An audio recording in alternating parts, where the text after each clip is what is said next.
अस्सलामु अलैकुम वरहमतुल्लाहि वबरकातुहू। बिस्मिल्लाह वल्हम्दुलिल्लाह वस्सलातु वस्सलामु अला रसूलिल्लाह अम्मा बाद।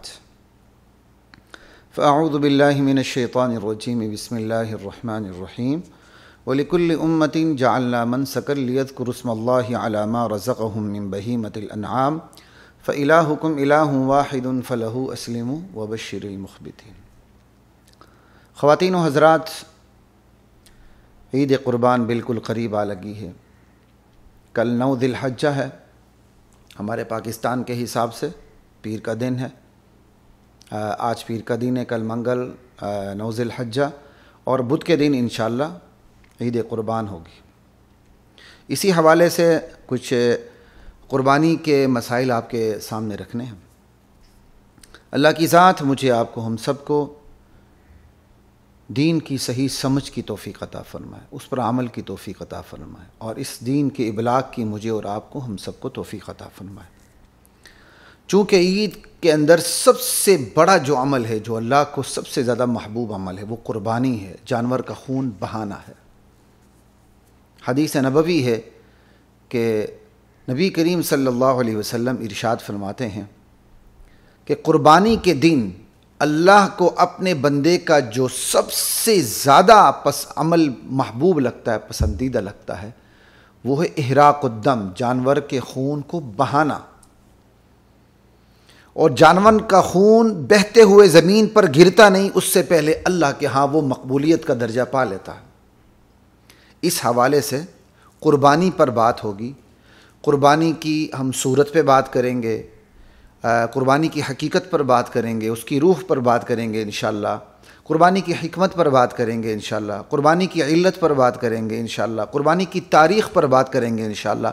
और इसी तरह क़ुरबानी किस नबी की यादगार, हमारी जो क़ुरबानी इस उम्मत की, इसके पस मंज़र में किस नबी की क़ुरबानी है, उस पर इंशाअल्लाह बात करते हैं। अल्लाह की ज़ात मुझे, आपको, हम सबको दीन पर अमल करने की तौफ़ीक़ अता फ़रमाए। सबसे पहले हम चलते हैं इस बात की तरफ कि भाई क़ुरबानी का मतलब और मफ़हूम क्या है। वत्लु अलैहिम नबअ बनी आदम बिलहक़ इज़ क़र्रबा क़ुरबानन फ़तुक़ुब्बिल मिन अहदिहिमा वलम युतक़ब्बल मिनल आख़र। क़ुरबानी कहते किसको हैं? हर वो चीज़ जिसे अल्लाह का तक़र्रुब, अल्लाह की क़ुर्बत हासिल करने के लिए अल्लाह के रास्ते में उसे दे दिया जाए, चाहे उसे वो माल हो, चाहे वो जान हो, कुर्बान कर दी जाए, उसे कुर्बान कहते हैं। और उर्दू में हम उसे कुर्बानी कहते हैं। जैसे आदम अलैहिस्सलाम के 2 बेटे हाबिल काबिल के बारे में ख़ुद कुरान बात करता है, वत्लु अलैहिम नबअ बनी आदम बिलहक़, मेरे नबी अपने उम्मतियों को आदम के 2 बेटों का किस्सा सुनाइए। इज़ क़र्रबा क़ुरबानन, जब दोनों बेटों ने अपनी अपनी कुर्बानी पेश की अल्लाह के सामने। कुर्बानन, ये कुर्बान उर्दू में आके कुर्बानी बन गया। तो कुर्बान असल में किस चीज़ को कहते हैं? हर वो चीज़ जो तक़र्रुब हासिल करने के लिए अल्लाह के रास्ते में दी जाए, जो अल्लाह की कुर्बत हासिल करने के लिए अल्लाह के रास्ते में दे दी जाए, चाहे वो माल हो, चाहे वो जान हो, चाहे खाने पीने की चीज़ हो, चाहे कुछ भी हो, उसे कुर्बान कहते हैं और कुर्बान कहते हैं। तो ये तो चूँकि जानवर है, इसे भी हम अल्लाह के रास्ते में देते हैं, तो ये भी कुर्बान है, जो उर्दू में आके कुर्बानी बन गया या के इजाफे के साथ।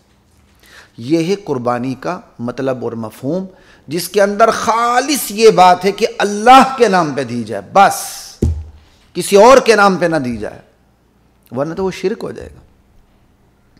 ठीक है ना? तो ये बात याद रखिए।